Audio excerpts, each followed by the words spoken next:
Everyone, my self doctor संस्कृति, physiotherapist. तो आज मैं अपनी वीडियो में आप सभी को बताऊंगी ऐसी 7 इंपॉर्टेंट टिप्स जो किसी भी बेल्स पाल्सी के पेशेंट को जानना ज़रूरी है कि उन्हें क्या करना चाहिए, क्या नहीं करना चाहिए, जिससे उनकी बेल्स पाल्सी की कंडीशन जल्दी से जल्दी ठीक हो जाए। चलो ठीक है, 7 टिप्स से पहले मैं आप सभी को बताना चाहूँगी एक छोटा सा intro about what is Bell's palsy. Bell's palsy आखिर होता क्या है। मैंने पहले भी इसके रिगार्डिंग वीडियो बनाई है, तो आप मेरी बाकी वीडियोस देख सकते हैं, बट मैं अभी अपनी वीडियो में बताती हूँ what is exactly the Bell's palsy. हमारी ब्रेन से पर्टिकुलरली क्रेनियल नर्व्स निकलती हैं।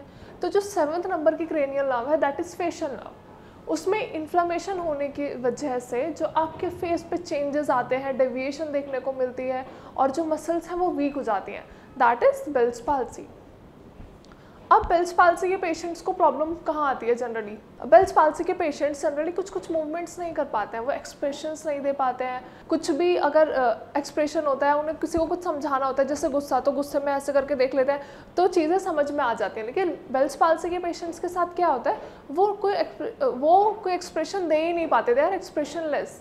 ना वो हंस पाते हैं, ना वो बोल पाते हैं ढंग से, ना उनकी नाक से सांस लेते टाइम के गुस्से में जैसे हम अपनी नोज़ को फुला देते हैं वो भी नहीं कर पाते हैं। तो बहुत सारी चीज़ें, उनकी आई क्लोज नहीं हो पाती, जिसकी वजह से फर्दर आई इन्फेक्शंस होने के चांसेस होते हैं। तो आज मैं अपनी वीडियो में यही बताऊंगी कि कौन सी वो 7 टिप्स हैं जो किसी भी बेल्स पाल्सी के पेशेंट्स को करनी है और कुछ चीज़ें जो नहीं करनी है। Now starting in the first, don't panic. Generally ऐसा देखा जाता है कि बेल्स पाल्सी के पेशेंट्स थोड़े सा लैक कर जाते हैं अपने कॉन्फिडेंस में। This is normal. जब भी हम बेल्स पाल्सी के पेशेंट्स को देखते हैं या फिर कोई भी पेशेंट जैसे हमारे पास आता है, तो उसका सबसे पहला क्वेश्चन यही होता है कि मैम क्या हमारा चेहरा ठीक हो पाएगा। क्यों नहीं होगा ठीक?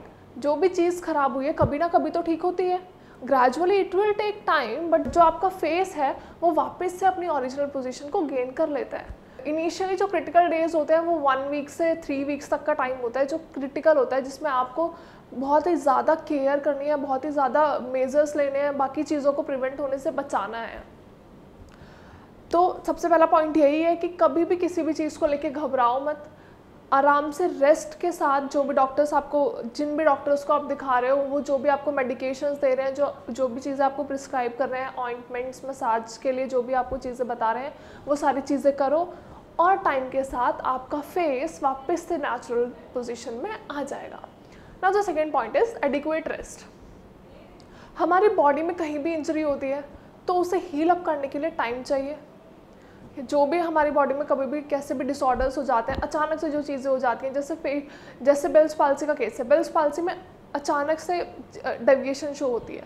इतना भी नहीं, बट 2-3 दिनों के अंदर ग्रेजुअल चेंजेस आने शुरू हो जाते हैं। तो वो आपको स्टार्टिंग से ही ध्यान देना है कि हाँ, मेरे फेस में ऐसे चेंजेस आ रहे हैं, मुझे ऐसा लगता है कि मेरा फेस थोड़ा सा टेढ़ा हो रहा है, मैं ढंग से हंस नहीं पा रहा हूँ या पा रही हूँ। तो ये चीज़ें आपको ध्यान रखनी है। तो सबसे पहले ज़रूरी क्या है, you need to take proper rest. अगर रेस्ट लेंगे तो आपकी मसल्स को, आपकी बॉडी को वो एनर्जी मिलेगी and they will fight against the disease. तो adequate rest is the main important point कि आप सभी को, जितने भी बेल्स पाल्सी के पेशेंट्स हैं, उन्हें रेस्ट लेना बहुत ज़रूरी है। Now the third point, prevent your I from any infection.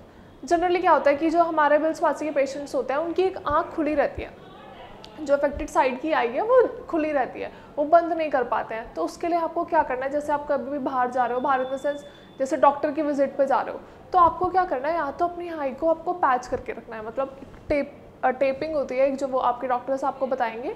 Tapping होती है आई के ऊपर थोड़ा सा टेप लगा के, या फिर अपनी आई को कवर रखना है। आई मास्क पहन लिया तो अपनी आई को कवर करना है, ताकि जो आपको फर्दर कुछ भी इन्फेक्शन है वो आपको कैच ना कर पाए।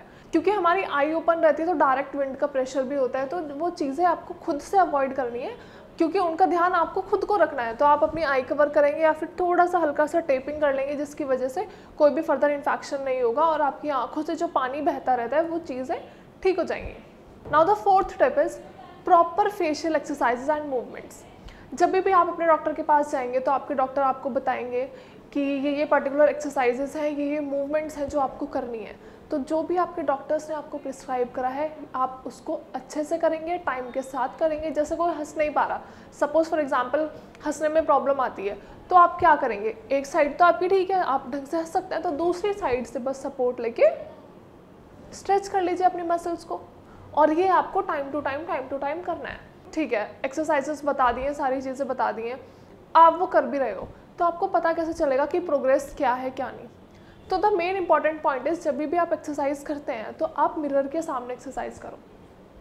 मिरर के सामने एक्सरसाइजेस करने से क्या होगा, आपको बायो फीडबैक मिलेगा। बायो फीडबैक इज जो भी आप कर रहे हो वो आपको चीज़ें दिखेंगी कि हाँ मेरी मसल्स अभी ऐसे नहीं है, लेकिन जब मैं ऐसे कर रही हूँ तो फिर मेरी मसल्स ठीक हो रही हैं। तो ये चीज़ें आपको देखने को मिलेंगी। और दूसरा इंपॉर्टेंट चीज़ आप क्या कर सकते हैं, आप फोटोज़ क्लिक कर लो, तो उससे क्या होगा, आपको फीडबैक मिलेगा। अभी एक वीक में ये वाला, एक वीक में मेरी इतनी प्रोग्रेस है, फिर सेकेंड वीक तक मेरी इतनी प्रोग्रेस है। तो आप फोटोज़ खींच के रखो, जिससे आपको पता चलेगा कि थिंग्स आर इन प्रोग्रेस।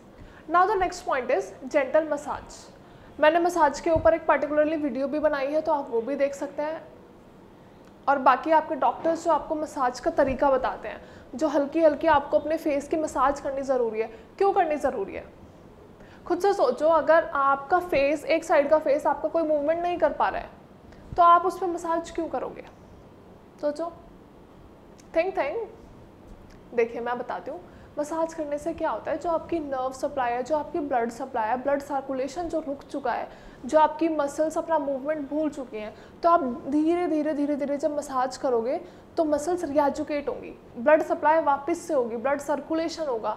तो इसलिए हम हमेशा प्रेफर करते हैं कि हल्के हाथ से अपने अफेक्टेड साइड पे हल्का हल्का जेंटल मसाज दीजिए। और ये दिन में 2 बार कम से कम, सुबह और शाम। तो इससे क्या होगा, जो आपकी मसल्स हैं, जो अपना काम भूल चुके हैं, जो ब्लड सप्लाई रुक चुकी है, वो वापस से रीगेन होगी। एंड दिस विल हेल्प कि जल्दी से आपका फेस ठीक हो जाए। जनरली ऐसा होता है कि बेल्स पाल्सी के पेशेंट्स ठीक हो जाते हैं, तो ये कोई पैनिक करने वाली बात ही नहीं है कि मैं ठीक होऊंगा या नहीं, कुछ चेंजेस आ पाएंगे मेरे फेस पे या नहीं। आप 100% आप ठीक होंगे, लेकिन proper medications, proper exercises and proper massage के साथ आपको रिदमेटिकली टाइम के साथ चीज़ें करनी है, तो आपका जो भी फेस का डेविएशन है वो 101% ठीक होगा। Now the next point is use chewing gum. Chewing gum क्या होता है, च्युइंगम जब भी हम च्युइंगम च्यू करते हैं, तो च्युइंगम क्या होता है, इसके अंदर इलास्टिक कैपेबिलिटी होती है। तो उससे क्या होता है, आप च्यू कर रहे हो तो आपकी जितनी भी मसल्स हैं, जो भी फेशियल मसल्स हैं, उनका सबका मूवमेंट हो रहा है। आपके जॉ का मूवमेंट हो रहा है, आपके आसपास वाली सारी मसल्स की मूवमेंट हो रही है। मूवमेंट होने की वजह से क्या होगा, समझते हैं, चलो एक एग्जांपल के थ्रू। जैसे प्लास्टर, हाथ पे जब भी प्लास्टर रखता है तो ऐसे ही रहता है, तो प्लास्टर खुलने के बाद आपका ये हाथ सीधा नहीं हो पाता। तो कैसे सीधा होगा, कैसे आप अपनी बॉडी के किसी भी ऑर्गन को वापस काम करना स्टार्ट करवाओगे, सोचो। खाली बैठने से तो कुछ नहीं होगा। तो जो भी है, आपको अपनी मूवमेंट्स करनी है, आपको अपने बॉडी पार्ट्स की मूवमेंट्स करनी है, जिसकी वजह से जो चीज़ें रुक गई हैं, जो ब्लड सप्लाई रुक गई है, जो मसल्स का रेंज ऑफ मोशन ख़त्म हो चुका है, जो जॉइंट मूवमेंट नहीं हो पा रही है, वो सब वापस से रीगेन होगा, वापस से रिएजुकेट होगा, और आपका जो भी प्रॉब्लम है उसे क्योर करने में हेल्प करेगा। दिन में 4-5 बार आपको च्युइंगम च्यू करनी है, क्योंकि उससे क्या होगा, आपकी जो मसल्स हैं वो थोड़ी थोड़ी मूव होगी और मसल्स रिएजुकेट होंगी, जिसकी वजह से जो बेल्स पाल्सी के पेशेंट्स हैं वो जल्दी क्योर होते हैं।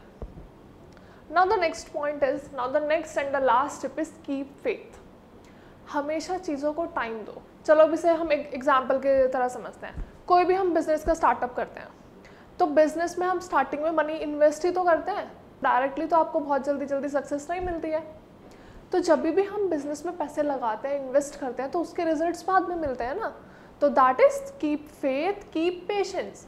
तो जब भी आप एक्सरसाइजेस करेंगे, आप मेडिसिन लेंगे, प्रॉपर मसाज करेंगे, तो आपका बेल्स पाल्सी बहुत जल्दी ठीक हो जाएगा। आपका जो भी फेस का डेविएशन है, जो भी आप प्रॉब्लम्स फेस कर रहे हैं, वो सारी चीज़ें टाइम के साथ, इट विल टेक टाइम। देखो, कोई भी चीज़ होने में टाइम तो लगता है, लेकिन हम अपनी उम्मीदें तो नहीं छोड़ते हैं, क्योंकि अल्टीमेटली आपके फेस की बात है।